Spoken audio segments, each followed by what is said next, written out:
Bacaan pertama. Hari Tuhan akan datang menyala seperti api. Bacaan dari kitab Malaki bab 3 ayat 13-4 dilanjutkan ayat 2a. Pembacaan dari nubuat Malaki. Tuhan bersabda kepada orang-orang fasik, "Bicaramu tentang aku kurang ajar. Meskipun demikian kalian bertanya, apakah yang kami bicarakan di antara kami tentang engkau? Kalian berkata, sia-sialah beribadah kepada Allah.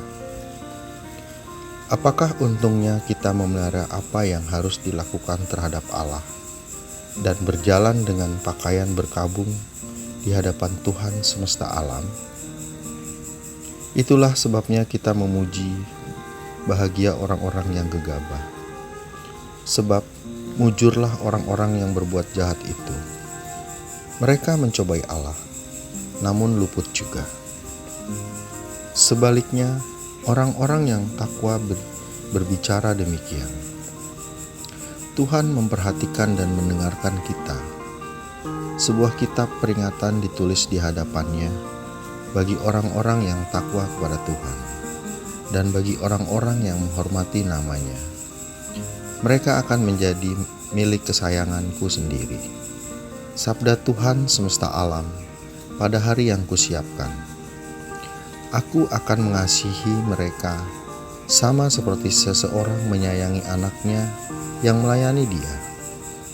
Maka kalian akan melihat kembali perbedaan antara orang-orang benar dan orang-orang jahat, antara orang yang beribadah kepada Allah dan orang yang tidak beribadah kepadanya. Sesungguhnya hari itu akan datang menyala seperti api. Maka semua orang gegabah dan orang fasik akan menjadi seperti jerami dan akan terbakar oleh hari yang akan datang itu. Sabda Tuhan semesta alam.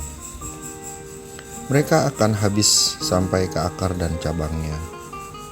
Tetapi kalian yang takwa, bagi kalian akan terbit surya kebenaran, yang sayapnya membawa kesembuhan. Demikianlah sabda Tuhan. Cukup pada Allah. Mintalah, maka kalian akan diberi. Inilah Injil Yesus Kristus menurut Lukas.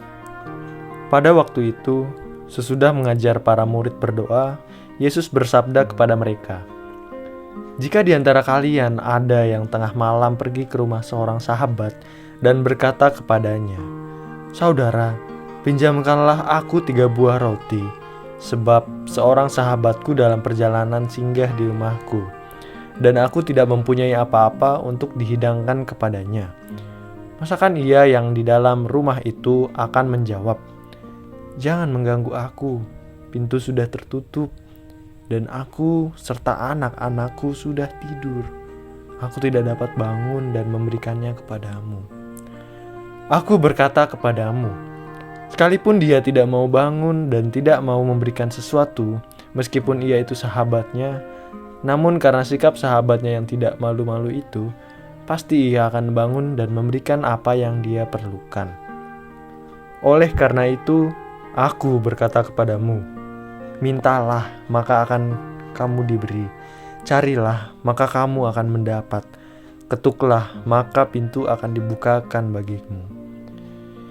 Karena setiap orang yang meminta akan menerima, dan setiap orang yang mencari akan mendapat, dan setiap orang yang mengetuk akan dibukakan pintu.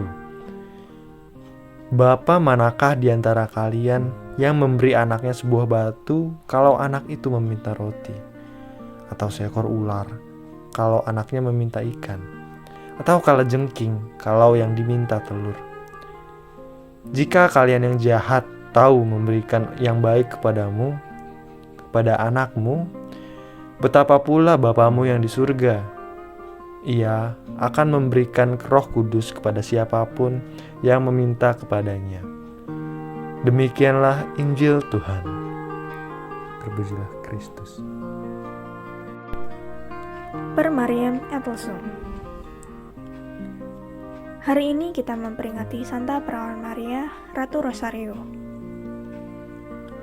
Pertanyaannya adalah, mengapa bacaan Injil yang diambil oleh gereja tentang bagaimana kita berdoa?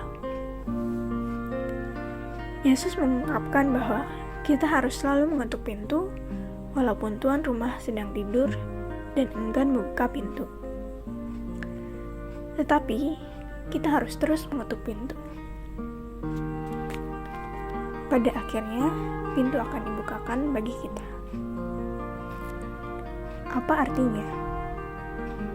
Jangan pernah kita menyerah dalam doa, walaupun kadangkala kita merasa, kok lama rasanya doaku dikabulkan, atau kok belum ada tanda-tanda pengabulan dari permohonanku. Apa kaitannya dengan peringatan Santa Maria Ratu Rosario? Doa Rosario merupakan tradisi sehat dalam gereja kita.